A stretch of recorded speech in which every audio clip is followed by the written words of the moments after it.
वो पाखंडी दुनिया कहो जी कैसे तेरिया हो। वो पाखंडी दुनिया कहो जी कैसे।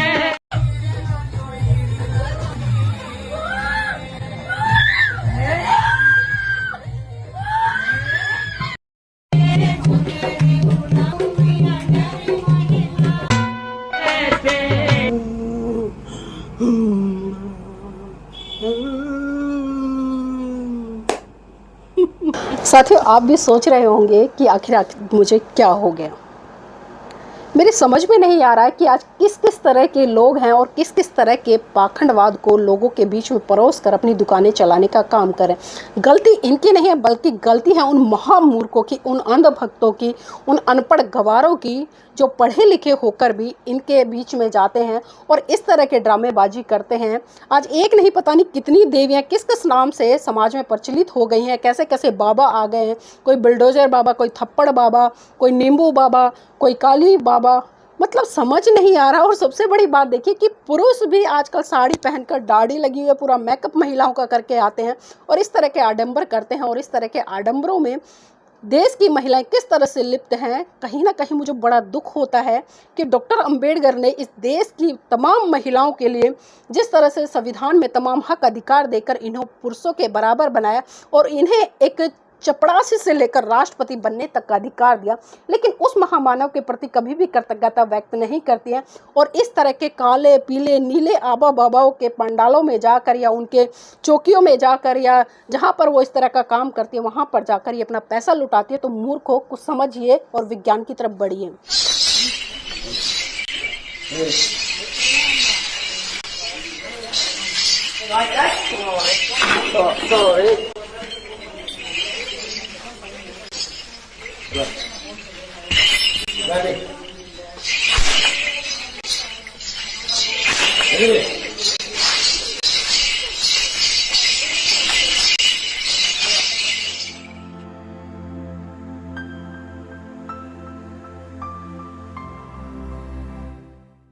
नमस्कार, आप देख रहे हैं एनबी न्यूज़ 24x7 नीलम बोध के साथ। साथियों, हाथरस की घटना को बीते हुए कई दिन हो चुके हैं, लेकिन अब भी हम देख रहे हैं कि मेन स्ट्रीम मीडिया से लेकर सोशल मीडिया पर आज भी हाथरस की घटना को लेकर तरह तरह की चर्चाएं हो रही हैं। और चर्चाएं जिस तरह से हो रही है, आप सभी आकलन कर रहे हैं। कई धड़ इसमें बन गए हैं। कुछ लोग उसको जातिवादी मानसिकता से जोड़कर देख रहे हैं, कुछ लोग कह रहे हैं कि जो भोले बाबा है उसने सनातन धर्म का अपमान किया है, वो ब्राह्मण नहीं है, वेद उसको ये अधिकार नहीं देते कि वो सत्संग करे। इस तरह का प्रकरण भी हमें देखने को और सुनने को मिल रहा है। और तमाम बड़े बड़े कथावाचक, चाहे उसमें धीरेन्द्र शास्त्री हो या देवकी नंदन ठाकुर हो या अन्य कोई भी कथावाचक हो, उन लोगों की तरफ से भी कई तरह की स्टेटमेंट आ रही हैं। और खासकर जिस तरह से भोले बाबा जो सत्संग कर रहे थे हाथरस में, उनको कहीं ना कहीं एक जाति का टैग लगाकर देख रहे हैं। और इतना ही नहीं, कुछ बौद्ध भिक्षुओं की भी वीडियो सोशल मीडिया पर वायरल हो रही है, वो भी खुले तौर पर ये कहते नजर आ रहे हैं कि ये भोले बाबा नहीं है तो चमार है, चमार जाति से है। जिसमें कि अगर वर्ण व्यवस्था के अकॉर्डिंग देखें तो बाबा साहब ने जो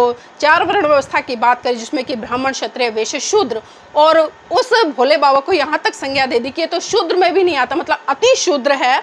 तो आप समझ सकते हैं कि बार बार किसी भी व्यक्ति की जाति को लेकर टारगेट करना कितना उचित है या नहीं है, ये आप सभी जानते हैं। खैर, मैं उस पर चर्चा नहीं करूंगी।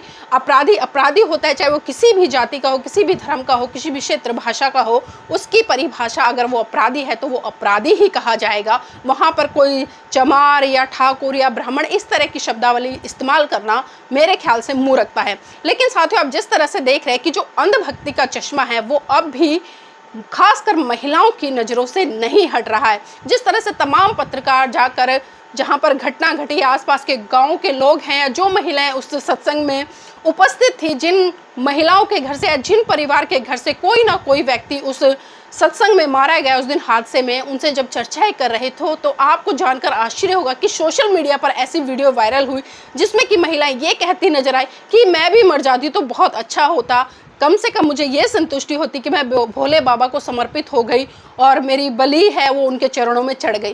तो महिलाओं को कितना मानसिक गुलाम इस तरह के बाबाओं ने बना दिया है। और साथ ही ये पहली घटना भारत देश में नहीं है कि भोले बाबा के ही सत्संग में इस तरह का प्रकरण हुआ। उससे पहले आपने धीरेन्द्र शास्त्री की जो कथा चल रही थी उसमें भी कई प्रकरण देखे कि 2-4 दिन में 21-22 लड़कियों का अपहरण हो जाता है, किसी को पता भी नहीं चलता, मतलब रातों रात लड़कियां गायब हो जाती है। लेकिन तब ये गोदी मीडिया तब मुंह फाड़ कर नहीं बोलती कि एक जो ब्राह्मण है, जो कथावाचक है, जो कम उम्र का है, उसके वहां से लड़कियां गायब हो रही हैं। लेकिन जातीय जो दंश है वो हम देखते हैं कि भारत देश में बहुत बड़े समय से चल रहा है, बहुत बड़े स्तर पर फैला हुआ है। और आज भी जिस तरह से हाथरस की घटना है उसको जाति के आधार पर ही मतलब एक्सप्लेन किया जा रहा है, उसको समझाया जा रहा है कि करोड़ों की संपत्ति कहाँ से आई, कैसे नहीं आई। लेकिन साथियों यहाँ पर अगर मैं चर्चा करना चाहूँ और मंथन करना चाहूँ, क्योंकि तमाम बुद्धिजीवी लोग भी एलिगेशन लगा रहे हैं कि महिलाएं अंधभक्ति में इतनी लीन है, पाखंडवाद, रूढ़िवादी जैसी परंपराओं को अपने घर में लेकर आती हैं और अपने पुरुषों की कीमती कमाई को बाबाओं को देकर आने का काम करती है, जिससे कि ये बाबा लोग गलत काम करते हैं और इतने बड़े बड़े आश्रम बना लेते हैं, इतने बड़े बड़े भव्य महल बना लेते हैं, इतनी लग्जरियस गाड़ी इनके पास होती है, 100 नौकर चाकर इनके पास में होती है और अथाह संपत्ति इनके पास में इकट्ठी हो जाती है, जिससे कि ये अनैतिक कार्य करते हैं। लेकिन उन तमाम बुद्धिजीवी लोगों से मैं एक सवाल जरूर पूछना चाहूंगी कि आप अपने आप को अगर बुद्धिजीवी कह रहे हैं, अपने आप को बहुजन नेता कह रहे हैं, अपने आप को बहुजन मिशन मूवमेंट का योद्धा कह रहे हैं, तो आप आखिर कर क्या रहे हैं? जिस तरह से भोले बाबा का जो इतिहास बताया जा रहा है कि पिछले 15-20 साल से वो लगातार इस तरह से सत्संग कर रहे थे और थोड़े थोड़े करके उन्होंने इतना बड़ा जन सैलाब इकट्ठा कर लिया कि बड़े बड़े राजनेता उनके सत्संग में पहुंच गए। और आप सभी जानते हैं कि कोई भी राजनेता जब किसी के सत्संग में जा रहा है तो स्पष्ट उसका उद्देश्य है कि उसको वहां से वोट लेना है। लेकिन यहाँ पर तमाम बुद्धिजीवी लोग क्या कर रहे थे? हमने देखा कि उत्तर प्रदेश में जिस तरह से तमाम बहुजन समाज के लोग हैं या तमाम बौद्ध भिक्षु हैं जो चीवर डालकर घूमते रहते हैं, आखिर वो लोग क्या करें? क्या वो लोग सिर्फ ताली बजाने का काम करते हैं या हाथ पर हाथ रखने का काम करते हैं या चीवर पहनकर सिर्फ खाली बौद्ध सम्मेलन का आयोजन करने का काम करते हैं? या फिर जो लोग बड़े बड़े बुद्धिजीवी हैं, अपने आप को चिंतन समाज का हितैषी कहते हैं, आखिर वो लोग क्या करते हैं? साथियों, दूसरों को दोष देने से पहले एक बार हमें अपने गलेबान में भी झांक लेना चाहिए। अगर एक उंगली हमारी सामने की तरफ उठती है तो 4 उंगली हमारी खुद की तरफ भी उठनी चाहिए कि आखिर हम कैसा मिशन मूवमेंट फैला रहे हैं, हम कैसे काम कर रहे हैं कि आज तक हम अपने समाज की बहन बेटियों को पाखंडवाद, रूढ़िवाद से नहीं निकल पाए। मैंने खुद देखा है, जब मैं मंचों पर जाती हूँ, जब मैं भाषण देती हूँ, जब मैं महिलाओं को पाखंडवाद, रूढ़िवाद से बाहर निकलने के लिए आग्रह करती हूँ, तो वहां पर पुरुष भी और महिलाएं भी बड़े स्तर पर मेरा विरोध करती हैं। कार्यक्रम में तो नहीं होता, कार्यक्रम में तो तालियां बज जाती हैं, लोग प्रोत्साहित करते हैं और बोलते कि बहन जी आपने बहुत अच्छी बातें कही हो और इनसे बदलाव आएगा। लेकिन साथियों, क्या खाली साल में 1-2 कार्यक्रम करके आप पूरे साल हाथ पे हाथ रखकर बैठ जाओ? क्या ऐसे हम समझ सकते हैं कि जो SC ST माइनॉरिटी समाज से आने वाली महिलाएं हैं उनको हम पाखंडवाद से बाहर निकाल सकते हैं? कदापि नहीं निकाल सकते। अगर उन्हें निकालना है तो साथियों आपको लगातार काम करना पड़ेगा, आपको ग्राउंड लेवल पर जाकर काम करना पड़ेगा। ये नहीं कि साल में 1-2 कार्यक्रम करें और फिर आप घर में बैठ गए। अभी तमाम सोशल मीडिया पर आपने वायरल वीडियो देखी होगी किस तरह से मतलब आज भी चाहे महिलाओं को लताड़ा जाए, उन्हें थप्पड़ मारे जाए, उन्हें लाठी मारे जाए, फिर उन्हें चाबुक से मारा जाए, फिर भी महिलाओं की बुद्धि पर अंधविश्वास का इतना ताला लगा हुआ, धर्म का इतना बड़ा ताला लगा हुआ कि वो ये भी सोच नहीं पा रही है कि मेरी सेल्फ रिस्पेक्ट क्या है। एक पुरुष खुली सभा में उनको लात मारा है, उनके बाल पकड़ के घुमा रहा है, उनको भभूति लगाकर उनके गाल पे थप्पड़ ही थप्पड़ बजा रहा है।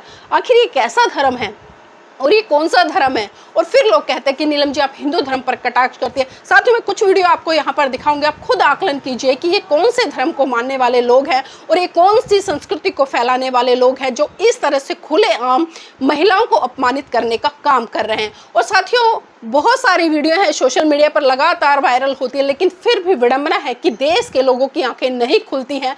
और जो लोग कहीं ना कहीं हम देखते हैं कि बड़े बड़े भाषण देते हैं, मिशन मूवमेंट की बातें करते हैं, उनके घर में भी हमें दोगलापन देखने को मिलता है, क्योंकि पुरुष मंच पर भाषण दे रहे हैं लेकिन महिला वहीं कर्म कांड, पूजा पाठ में उलझी हुई है। तो बताइए हम कैसे परम पूज्य बाबा साहब की उस संस्कृति को स्थापित कर पाएंगे जिस संस्कृति की परम पूज्य बाबा साहब ने बात करी। साथियों, आप सभी जानते हैं कि जिस तरह से 1935 में परम पूज्य बाबा साहब ने एबला की धरती से घोषणा की कि मैं हिंदू धर्म में पैदा हुआ, ये मेरे बस की बात नहीं थी, लेकिन मैं हिंदू धर्म में मरूंगा नहीं। और ठीक 21 साल बाद 14 अक्टूबर सन 1956 को परम पूज्य बाबा साहब ने नागपुर की दीक्षा भूमि पर लाखों लोगों के साथ में बौद्ध धर्म की दीक्षा ली और अपने समाज के लोगों को एक बहुत बड़ा संदेश दिया कि जो धर्म आपको अपमानित करता है, जो धर्म आपको छोटा बताता है, जो धर्म आपके साथ में भेदभाव करता है, जो धर्म आपके घर की महिलाओं को तुच्छ नीच बताता है, पुरुषों के अधीन रहने के लिए विवश करता है, ऐसे धर्म से आपको जल्द से जल्द निजात पा लेनी चाहिए और आपको महाकारुणिक तथागत बुद्ध के उस धर्म की तरफ बढ़ना चाहिए जो मानव को मानव होने पे गर्व कराता है और महसूस कराता है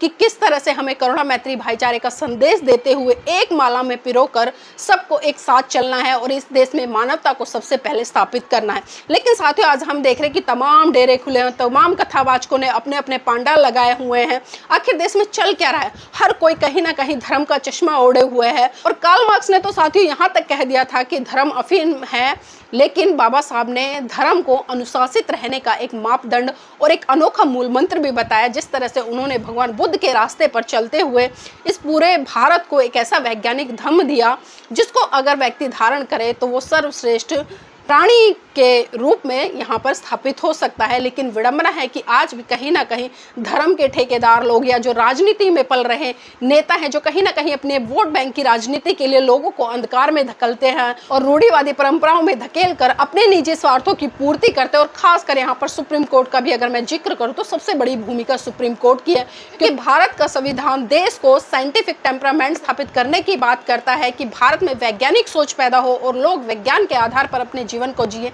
लेकिन विडंबना है कि लोग विज्ञान की धज्जियां उड़ाते हुए किस तरह से अंधकार की तरफ बढ़ रहे हैं, किस तरह से पाखंडवाद की तरफ बढ़ रहे हैं। और ये तमाम वीडियो साथियों आप देखिए और आकलन कीजिए कि आज देश में आखिर क्या घट रहा है और क्या कारण है कि आज भी भारत देश की महिलाएं, चाहे वो किसी भी धर्म क्षेत्र भाषा की हैं, वो इतने बड़े स्तर पर पाखंडवाद की गिरफ्त में जकड़ी हुई है। तो साथियों, मैं चाहूंगी आप इस वीडियो को लाइक करें, शेयर करें और कमेंट के माध्यम से बताएं कि ये वीडियो आपको कैसी लगी।